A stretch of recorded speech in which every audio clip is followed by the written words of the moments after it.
Hey Mr. Adams, I'm Rory with Travel Camp. I'm fixing to do your virtual walkthrough on your fifth wheel camper here. We're going to start with the front. Up here we've got your pin box where you're going to latch in on your fifth wheel. I'm not sure if you're going to be traveling with it or not, but if you do, always make sure you latch up right. Here we have your breakaway cable. Breakaway cable essentially gets hooked onto your lock that locks your fifth wheel component in. If anything happens, the camper comes disconnected from the truck, this cable is going to pull this pin out and it's going to lock the brakes up on the camper so that it doesn't go barreling down the highway. You do kind of want to keep it in good condition. They are replacements for them that you can buy if the cable does break. All right, up in here we have your 7-way power cord. This not only provides the power for your turn signals and perimeter lights, but it also does the brakes for the camper. The brake controller also provides 12-volt power to the camper. So if you have issues with your battery, you plugged into your vehicle, turn the vehicle on running, it will provide 12-volt power to the camper. Of course, whenever you're done with it, you want to keep it up out of the way. That way it doesn't get damaged. All right. Over here in this section, this is where your generator is housed. We have a clip up here to hold it up, the compartment door up. Your service lid is very simple. You just pull it off. You do have little clips down here that have to sit down inside of here, so make sure whenever you go to put the lid back on, that you have those stuck inside. You're on your start and stop switch here, and you also have your two switches for your 30-amp service. Do not run the generator with this cover off. You can cause the generator to overheat, so always make sure that the cover is on the generator itself. There is a remote switch inside to start the generator from the inside as well, so that you don't have to come outside. All right, and here's your battery compartment. Right here is where your, come on in, son. Right here is where your battery is housed. This is a maintenance-free battery, so you don't have to check the distilled water inside of it. Also check your fuses. You have several fuses throughout the compartment here. You also have what's called a battery disconnect switch. Right now the disconnect switch is in the on position. Whenever you're through with the camper, you're going to stow the camper, you want to turn that disconnect to the off position. It says push to turn. So you're going to push it in and then you're going to turn it. Yes, you do need to leave that on while you're traveling down the road. The refrigerator in here runs off of 12 volts, which is going to run off of the vehicle battery. You also have inside here your transfer switch for the generator and all that. Now pretty much take care of the compartments in the front. The landing control leg switch, this button is pretty much just a dummy switch right now. This was for the old system. You had the electric leveling system installed on it, so this is basically just a dummy switch. Your docking lights, those are for the front cap lights on the unit. Whenever, when they're at night, you can turn them on and be fancy looking. All right, LP. This is tank number 2. Over on the other side is tank number 1's location. It also has the regulator and the switchover valve to switch over from the tanks. These are refillable. You can take them to any U-Hauls, Ace Hardwares, anybody that refills LP tanks, you can take them to there and they'll get refilled. This is the first side of the front storage compartment. Up in here is where your controls are for your leveling system. Right now we're going to turn the button on. Right now we don't have anything but the 2 red lights. We're kind of on a funky level, so it's sensing and saying that it's not level. In order to use it, if you need to retract jacks, that means that you're going to pull the jacks up. You're going to hit retract. If you want to extend the jacks, you're going to want that red light off. So with the red light off right now, we can raise the front, we can raise the rear, or we can adjust the unit left to right whenever the leveling system is down. When you first get to your spot where you're going to set up, you're going to disconnect from the truck. The first thing you're going to do is level the system. So you're just going to hit power, you're going to hit auto level. The camper is going to auto level itself. then you won't have anything else to do with it. Whenever you're through camping and you're ready to hitch the camper up to your truck, you're going to turn your power button on. You're going to hit your retract button. Then you're going to push the rear. This is going to retract all 4 of your rear jacks and not your 2 front jacks. Now, whenever you go to hitch up on the camper, you'll be able to retract and push front, and that's going to lower the front to where you can get to your proper hitch position. Of course, your up and down arrows in the inner, that's to scroll through there if you want to manually adjust the camper or adjust the leveling system itself. You can manually retract certain jacks and all that, but we'll have the information for you on that. It does automatically shut off by itself, so it doesn't stay on all the time, but whenever you are done, you can just hit the power button, it'll cut it off.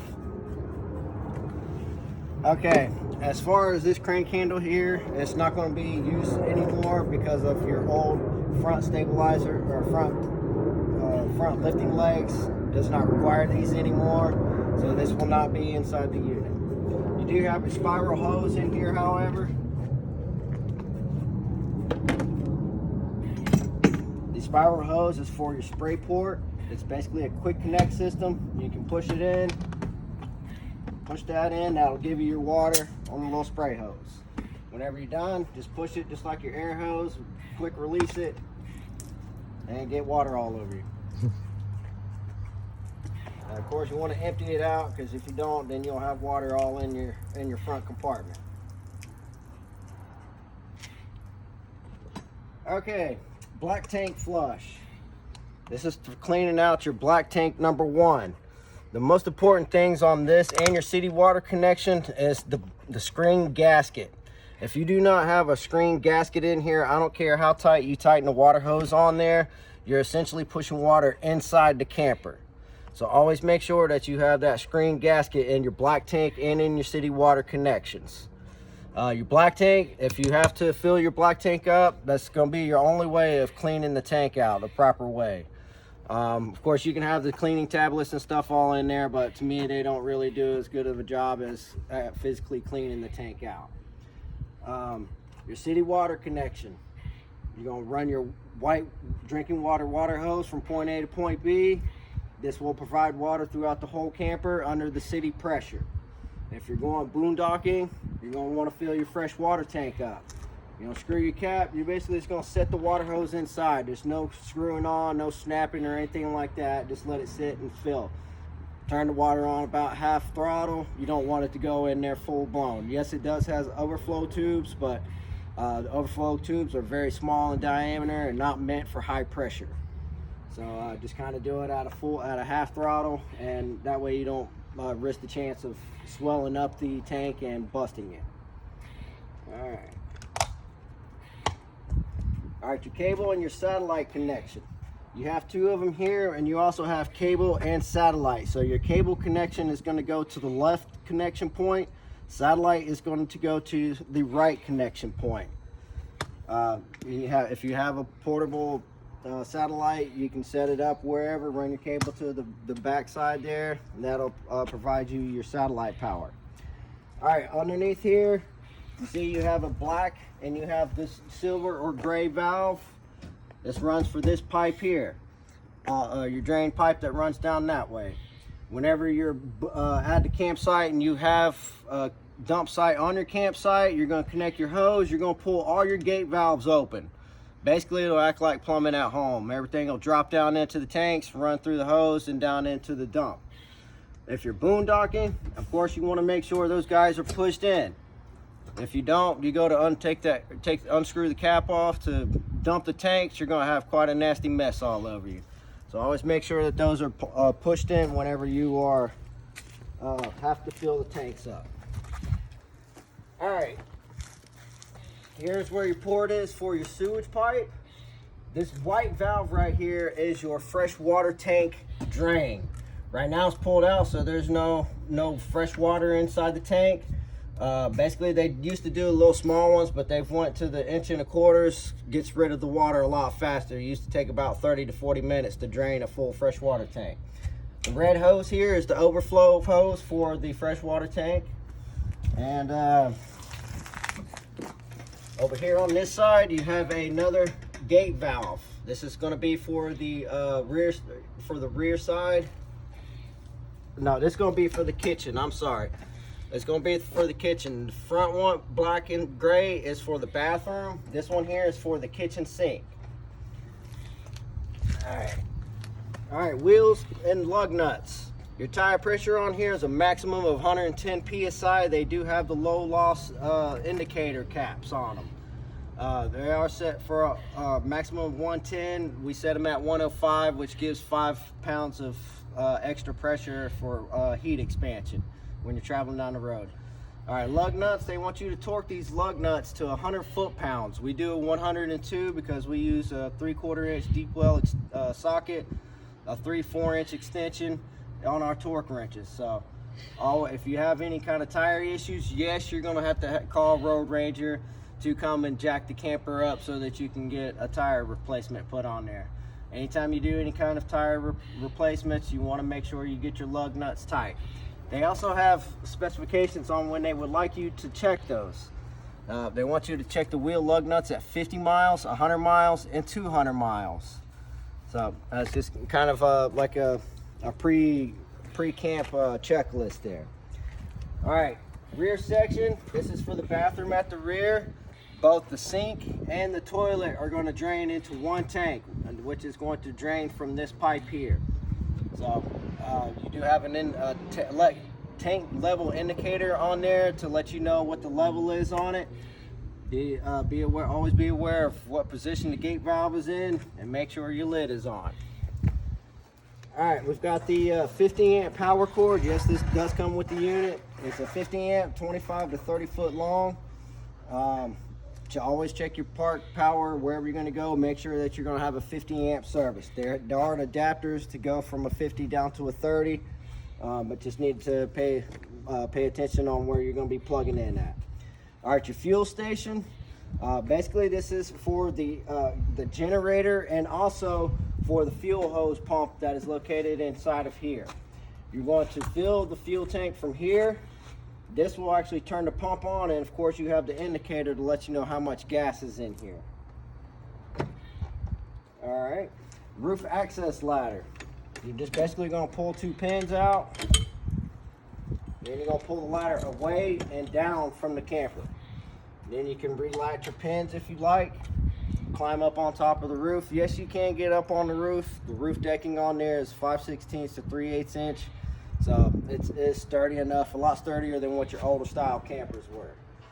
Whenever you're through, you want to push the ladder up and in, and then repin it. All right, on to the back side here. We don't have enough room to lay the door down, but you will need some locks to keep your personal belongings locked up. Your tag will be located down here. This is going to be for your spare tire. Your spare tire is located on the bottom right here.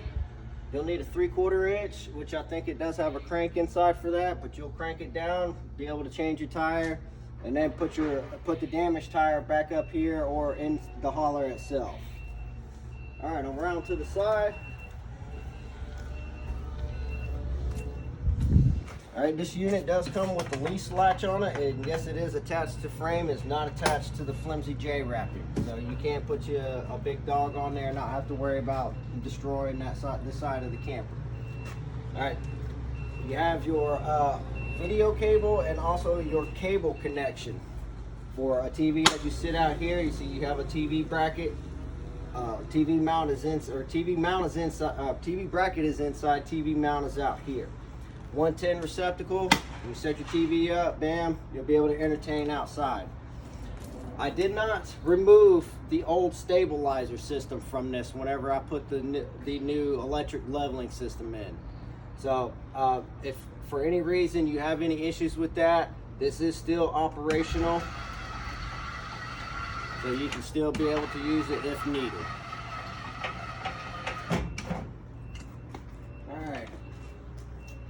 Your outside steps at the rear, they are the old-fashioned tri-fold steps, fold in. As far as your awning, there are separate buttons for the awnings. You have your rear awning and your front awning. This style here is different. They put the LED lights in the actual awning arms and not in the fabric that goes across. There is a knob inside where you can actually tone down the level of the light for the awnings themselves, which we'll show you here shortly. All right, speakers for outside, they are marine grade, so no need to worry about them getting wet or anything. Outside little small kitchen, you have your ice maker, you have your little small refrigerator. You also have a switch inside here for your blue LED lights. And then every light in here has a push button in the center of it. So even though if it comes on by a switch, you can still turn it on and off by the button. 110 power right there. All right, up here we have the hood vent exhaust. It does have a lid where you can push close. That way you don't get wasp or anything else like that getting inside and making a nest inside of there. And of course, whenever you are going to be using it, you want to pop it open. That way you can vent outside. The spray port hose, you have another one that's another port right here. So you can hook your blue spiral hose up to there if you happen to be preparing food over here or filleting some fish. You have another lease latch. This is your furnace intake and exhaust. Whenever you are using the furnace, it does say hot down here, and it does put out some very hot air. So be careful what you sit next to here. If you happen to be hanging out in the winter time, you don't want to melt anything. All right, the front entry door. Right now the door is closed. We cannot lift the steps up.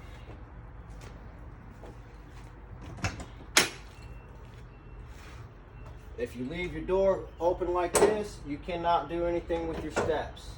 The door has to be all the way open in order for you to close and retrieve your steps. You're simply going to pull the blue latch. You're going to pull the steps down. Most important thing about the steps is this piece sitting directly on top of the threshold. You do not want the steps to be sitting up off the threshold that way. If you go to set it, if they set up like that and you go to close your door, you're going to scratch this up, and you're also going to damage the bottom of the door frame. So always make sure that the steps are sitting on the threshold. How you can adjust that is you got a pin on each side. You see these legs, they have holes in them. So you can adjust to whatever incline or surrounding that you happen to be in. I also do recommend, if you're sitting in the dirt, get you some wood to set across here. That way, whenever you go to step down on this, you're not pushing the legs down and then creating a gap in between the ground and the foot itself. Water heater. This is only a 6-gallon water heater, but they give you two ways of firing or heating your water. First one is an electric switch down here at the bottom left-hand corner. You've got off and on. Right now there's no water in the system, so we're not going to turn the electric element on, because just like the one at home, if you don't have no water in the tank, you're going to blow the element. The warranty department has a way of knowing if you had water in the tank or not. So always make sure you got water in here before you turn this on. All right, when you get to your campsite, you get set up, you got water in here, you got your switch on. You get ready to go take a shower, turn the gas portion on, which is located inside. This is where the gas firing comes from. You hit the switch on the inside, you go take a shower. Whenever you're done, you hit the gas switch off. Basically, whenever new cold water is coming in, you've got two elements that are heating that water up a lot more quicker. So that's the reason why we say do it whenever you're taking a shower. Whenever you're through with the water heater, yes, you want to do empty it. If you don't, you come back a couple months later, that's going to be the foulest smelling clear water you've ever smelled. How you do that? You're going to take an 1 1/16 socket. You're going to remove this ionizing rod. Yes, it looks like a bolt head right now, but whenever you go to pull it out, it's literally going to be a 9-inch ionizing rod that sits in there. Yes, it's going to be white. It's going to be pitted. It's going to have all kinds of, it looks like there's rocks in it. But that's exactly what it's supposed to be doing. Once you've got this loosened up, you can actually pull it out, and then you're going to pull your relief valve. Oh, it is water in. Pull the relief valve open, and that's going to have a stream that's going to shoot out. You don't want to be standing in here and doing it, so you want to stand off to the side. And then once you hear the water level go down, set your rod in through here, and you can put your cover back up. The cover will not go back on fully until you push the relief valve lever back in. Pull and snap. All right, it's the other side of the front storage compartment. You got your table strapped up on the front wall, and then the LP tank 1. Over here you see we have your tank selector switch. Right now it's in the red, but the arrow is pointing to this way. If you follow your gas hose, it's going to this tank. Say if this tank is empty, we need to go to the other one. We're going to switch it over to that one, which is running over to the driver's side of the camper. Either way, whenever you turn it on, it's red right now. When you turn it on, it turns to a green to let you know that it does have propane in it, or pressure. And of course, whenever you're done not using the camper, shut the propane off. And same on your fuel, just in case something does happen. All right, inside.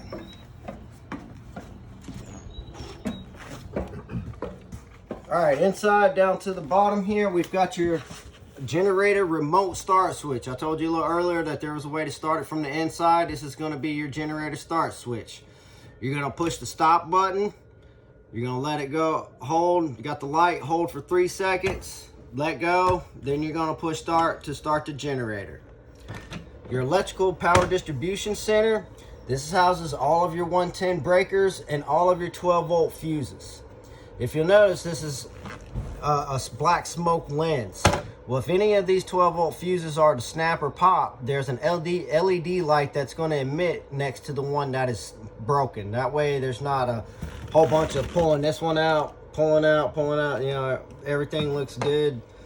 This will help troubleshoot that very quickly. All right, over here by the door, we have the life safety. We've got the kitchen grease fire extinguisher.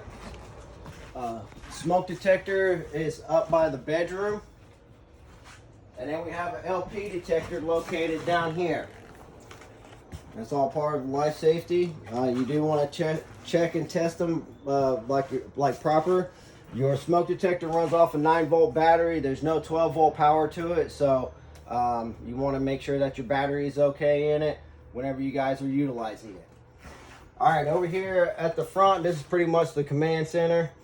You've got your stereo, which does have a remote for it. You can operate it, but we're going to go ahead and use our fingers here. You want to turn the button on.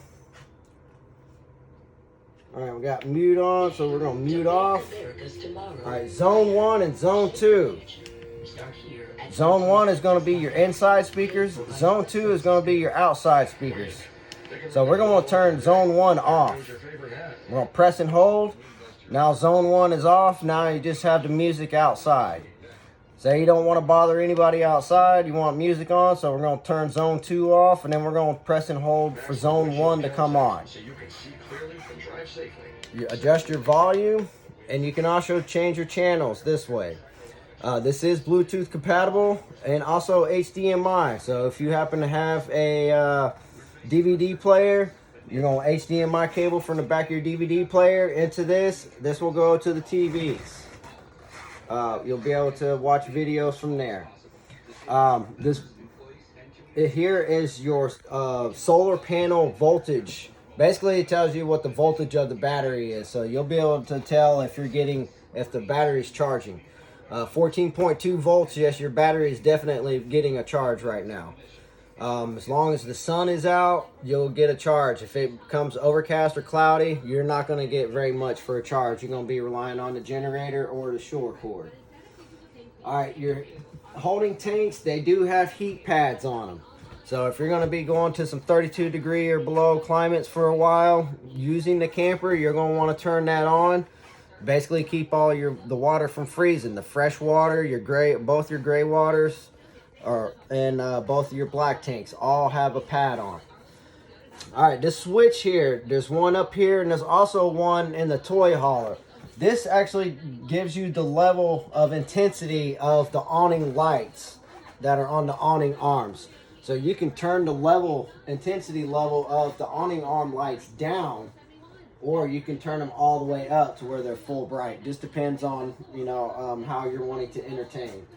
This is something new. I haven't seen it before. So normally it's just turn them on. They're at their full potential, but this here, they give you an option of making it less or more. All right, water pump. This is for the fresh water tank. Whenever you got to fill up the fresh water tank, this is going to be the only way to get the water from the tank into your water fixtures. If you don't have water in the fresh water tank, you do not want to turn it on. You'll burn up the seals in it, check valve, then you'll start having issues with that. As far as your tank level indicators, so this one here says fresh water. It's going to be empty. You've got empty, third, 2/3, and full for your tank levels. The LFGC, that is for the battery charge. Speaking of battery, it says that will tell you what your battery charge is. Now, if you're plugged in on shore power or generators running or you're plugged into your vehicle, that is going to say that the battery is charged. If you're not plugged in on anything and you push that button, that's going to tell you what the true state of the battery is. Also going to let you know if your solar panel is not doing what it's supposed to be doing either. Always make sure if you need to charge your battery that you got your battery disconnect turned to the on position. If you have it turned off, it will not charge the battery even though all of your 12-volt stuff is working. So always make sure that you have your disconnect switch on whenever you're utilizing it. All right, the two blacks, you got your front black tank, your rear black tank, and your two grays, your front gray tank and your rear gray tank.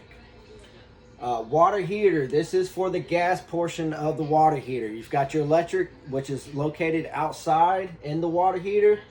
The gas portion switches on from inside here. So whenever you're going to go get a shower, go turn this switch on, go take your shower. You get through, shut that off, save on your LP, but you give yourself a little bit more hot water. All right, all of your most of your lights are all turned on from here. You've got your inside LED lights, your outside LED lights, your living room lights, kitchen, porch light, gonna be outside the door here, and your stem light is for the kind of like the island, your two hanging sconces over the kitchen area. All right, your front and rear awnings, they do switch from here. There's not a switch located in the back for the rear awning. It's both switch from here.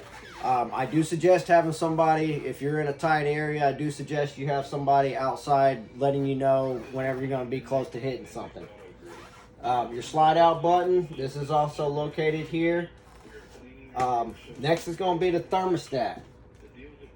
Right now we're in the off position. We're going to hit, you can go through your fan cycles. That's just for the fan. Now this is for the cooling.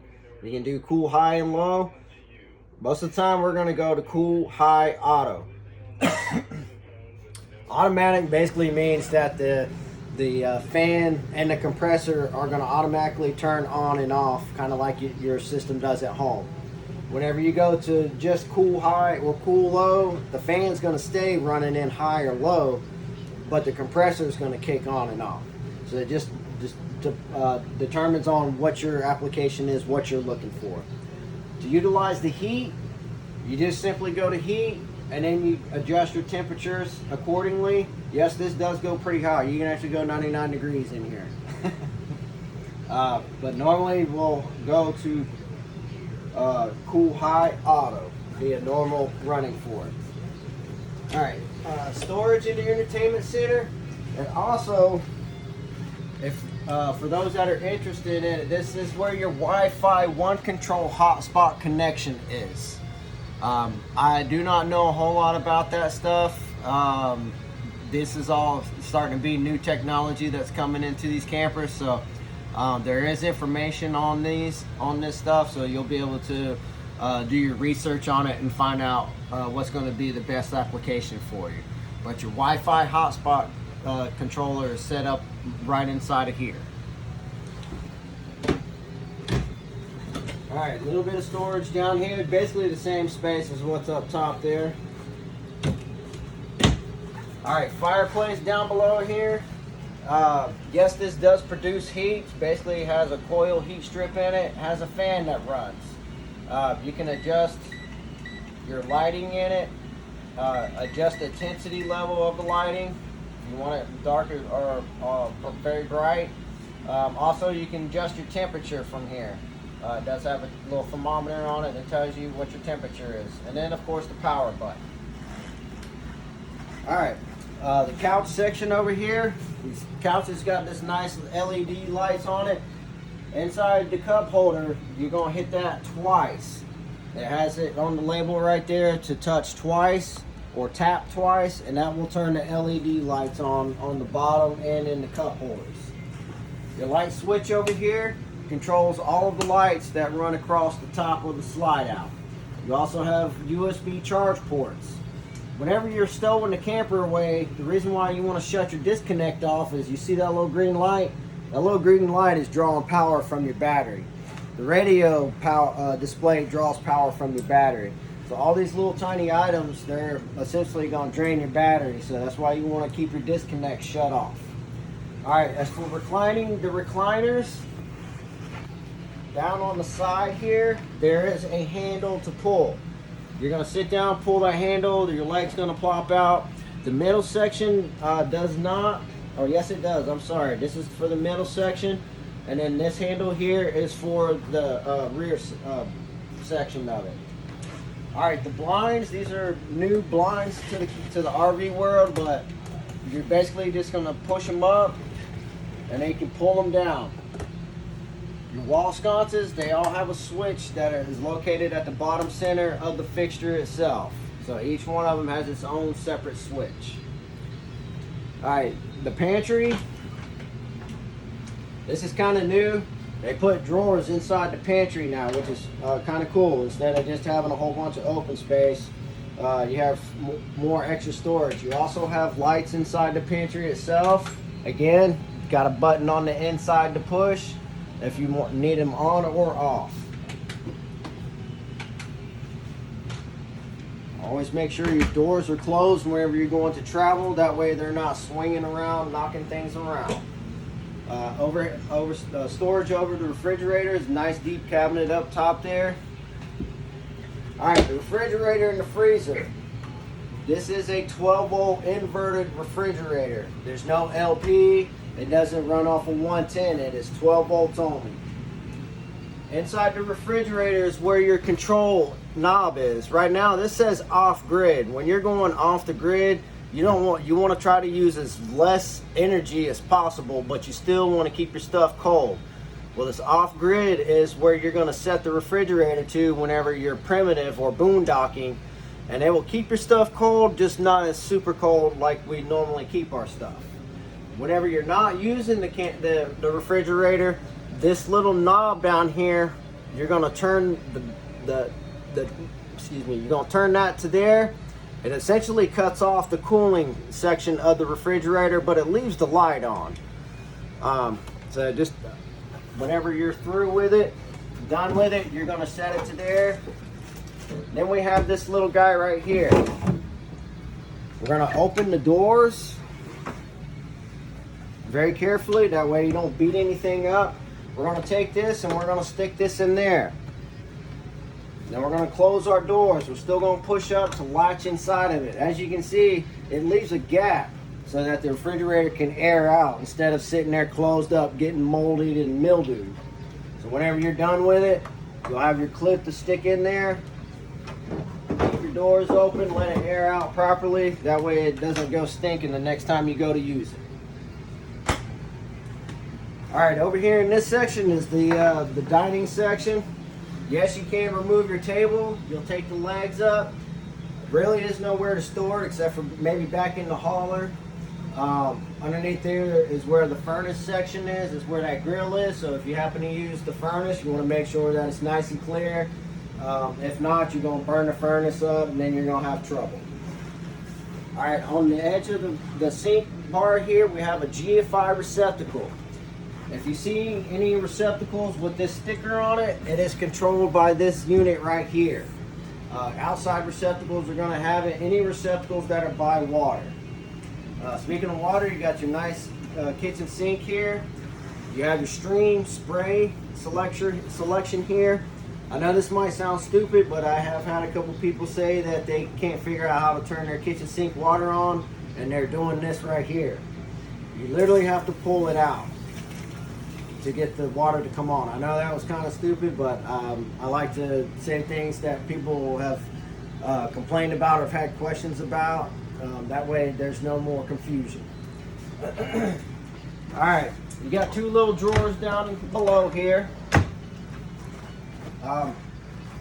Storage up over here. Also I have storage cabinet up over the microwave.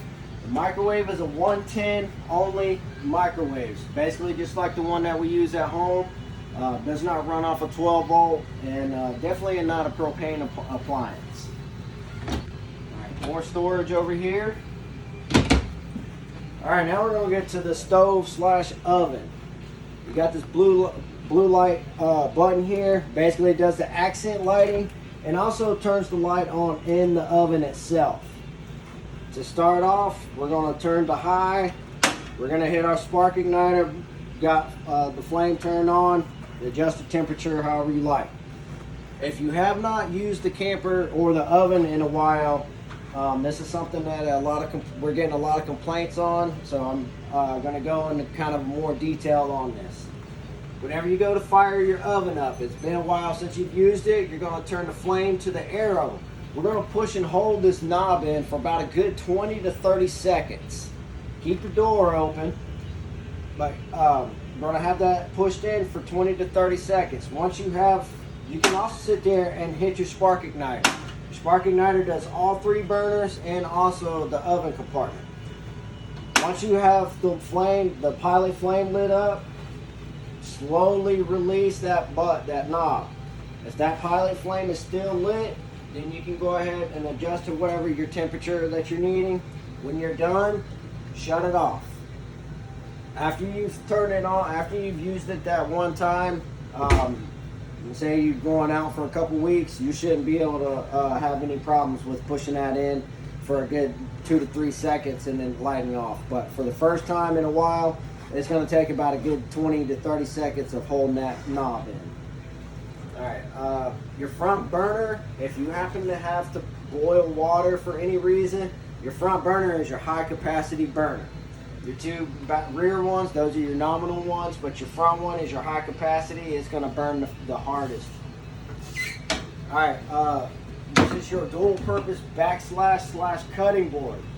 I do recommend getting kind of like a drying towel or something to put on down here.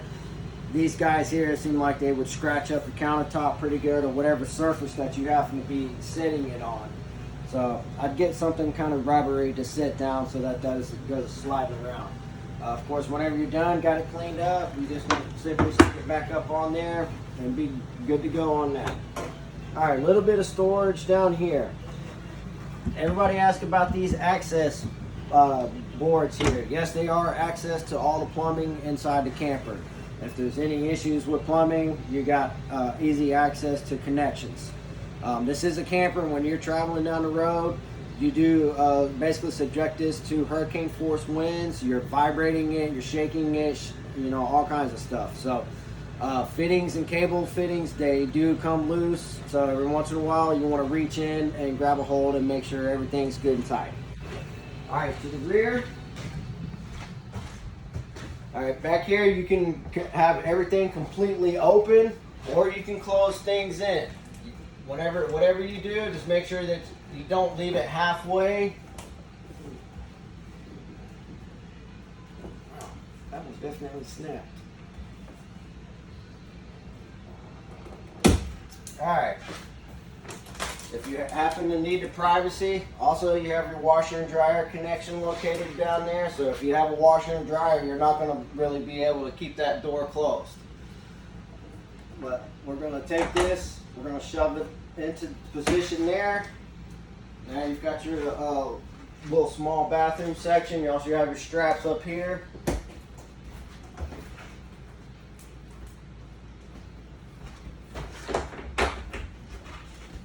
Then your door will open and close as normal. As far as, I'll go to when we get to the other side.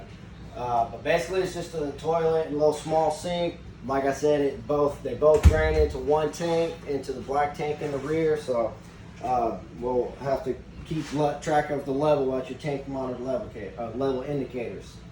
All right, there is 110 volt power out here. You have 110 receptacles there, one on each side of the door, and one up top for there. You have 3 sets of light switches. One set's going to be for the security light that's out at the back of the tailgate itself.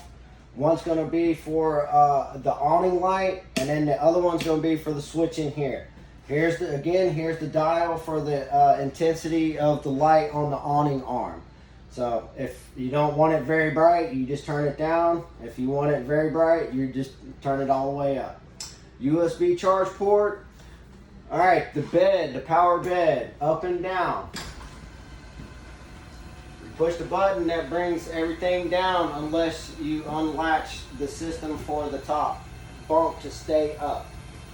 Also, whenever you're bringing it down, pay attention to where if you have it that seat laid down, or either one of them laid down, you cannot go down very far. You'll go down and then you'll start bending everything up. Now, if you do want to leave the bunk bed up top,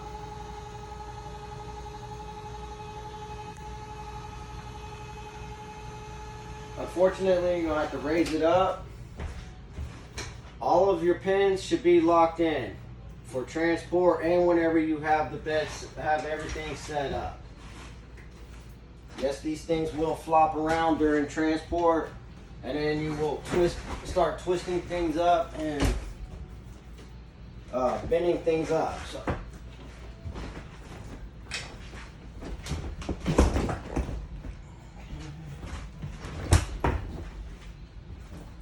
Alright, so right now during the demo, I'm not going to repin this one, but we're going to drop it all the way down so that we can create a gap between the bottom and the top. I'll show you why here shortly.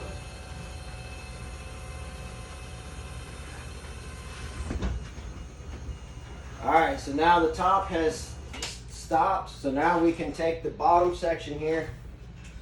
Over here on each corner we have these little brass flaps. If you want to release the bed, you're going to want that flap on the inside. When you want to bring the bed up and lock it, we're going to pull these to the outside. Now fortunately they are on all 4 corners, so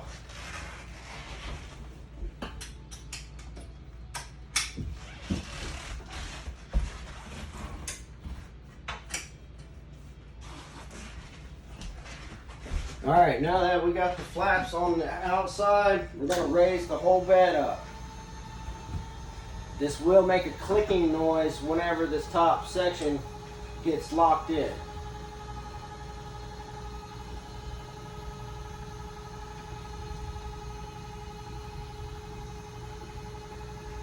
Note it's not very fast either.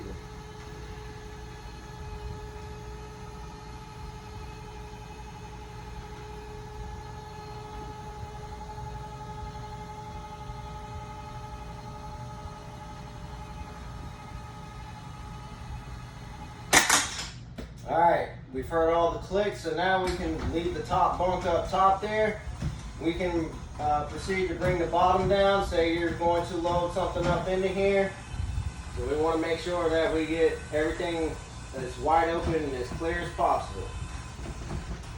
Alright, if you notice on here in this yellow sticker that says sofa lock operation, your lock is this guy here. With this pushed in, you cannot push on the backing on this. You have to push this open, then that will allow you to raise the back up. So a lot of people just go and do it, and they wind up bending the brackets over here and over here. So whenever you are going to mess with push the backs up, always unlock it. Always be aware of what position this is in. All right, so then you can bring it down.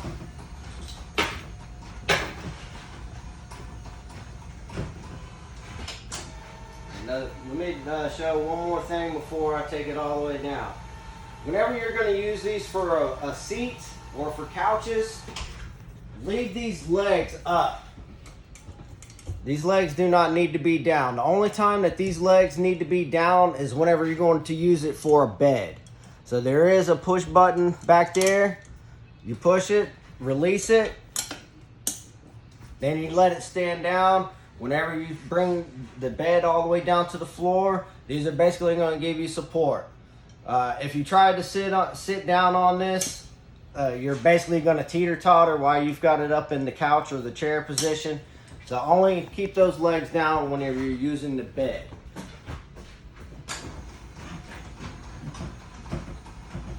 Alright, so say you're going to load your motorcycle or your golf cart up. We need to bring these down. Right in here is where these chairs latch into the system to hold them this way. So we're going to pick up, release, and then let it fall down. After we pull the pins out.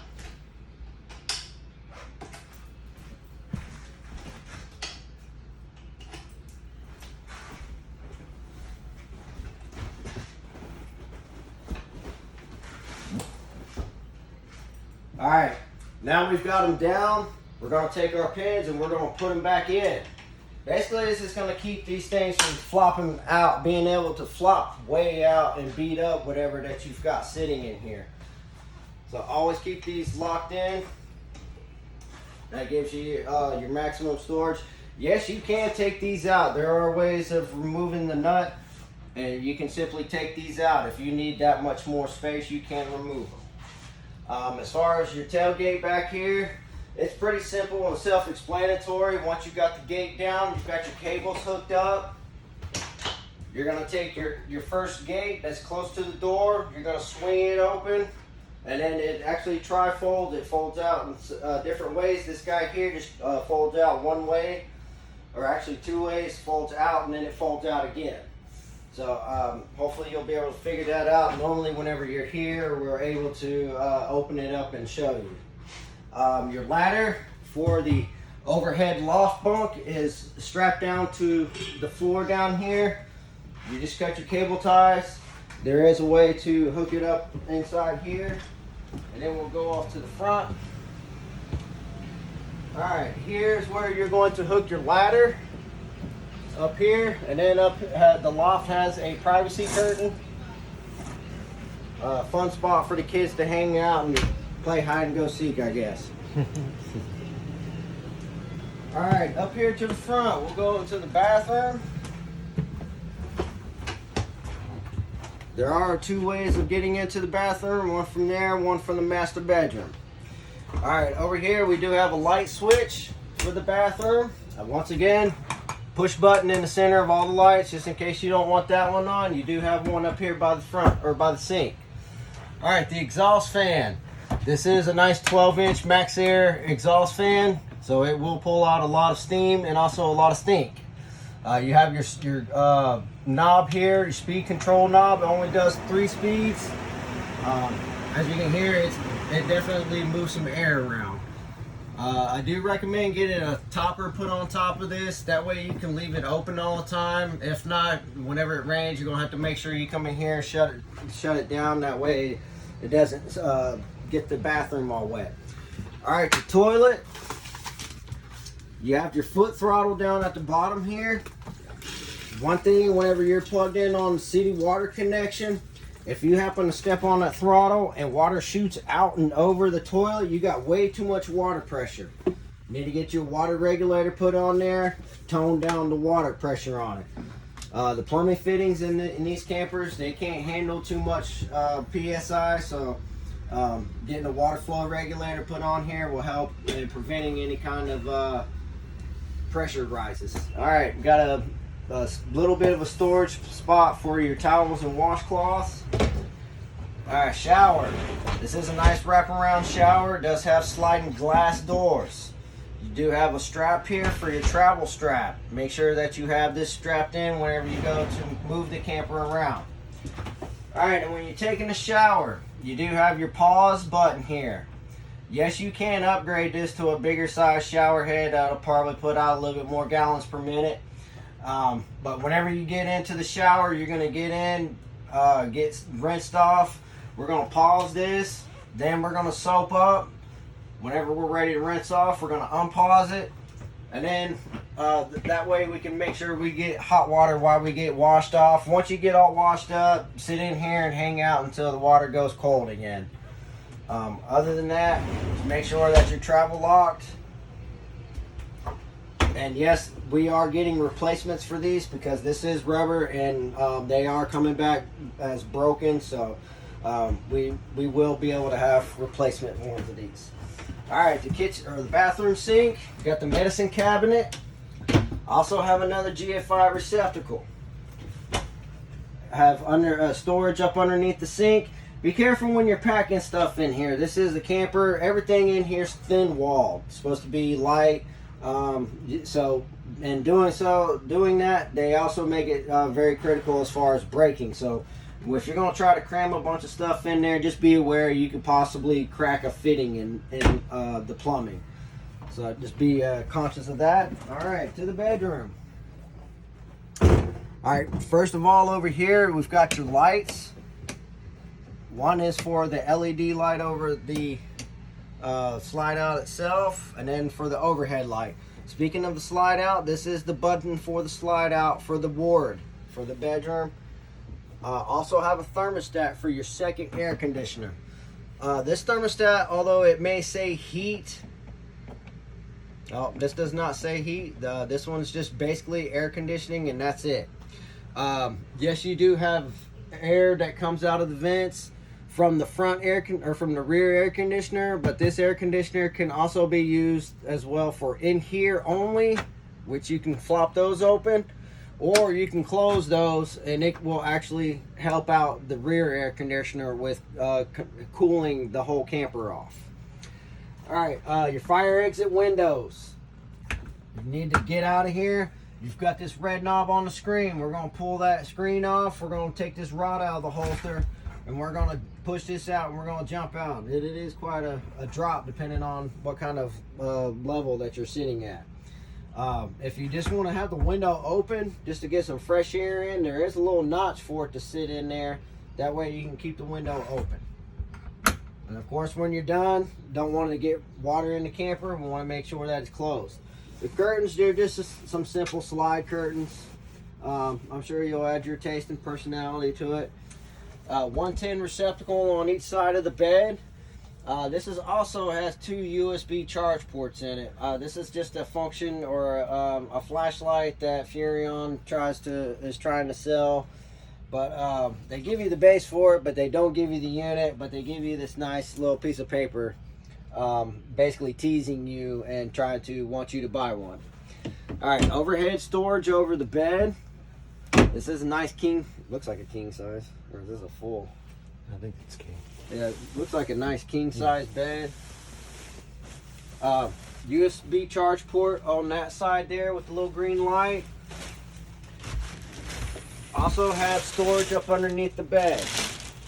These shocks, they are replaceable. So if it gets to a point to where you can't, this will not stay up. You do have a heavy mattress that's sitting on top of it, plus the framing and wood on this.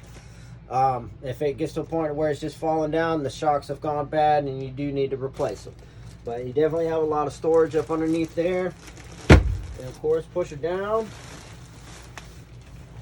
All right, over here on this side, we have a closet.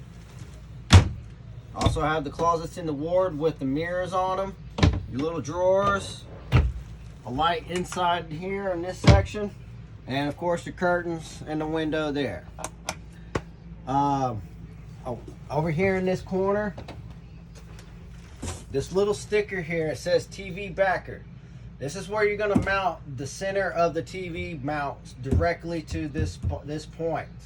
As far as the mounting screws, you don't need to use anything more than an inch and a quarter. If you go more than that, you're essentially going to be going into the other side in the bathroom there. You can see that the walls aren't very thick in here, so you don't need a very long screw at all. And of course, you got your 110 and then your cable connection for here. I do need to show you on. All right, up top here, we do have the TV backer, but we also have your audio video jacks. We have the satellite jack and also the cable jack. And beside the one that says TV, there's a little button. That little button you push, it gives you power to your antenna so that you can watch your local channels.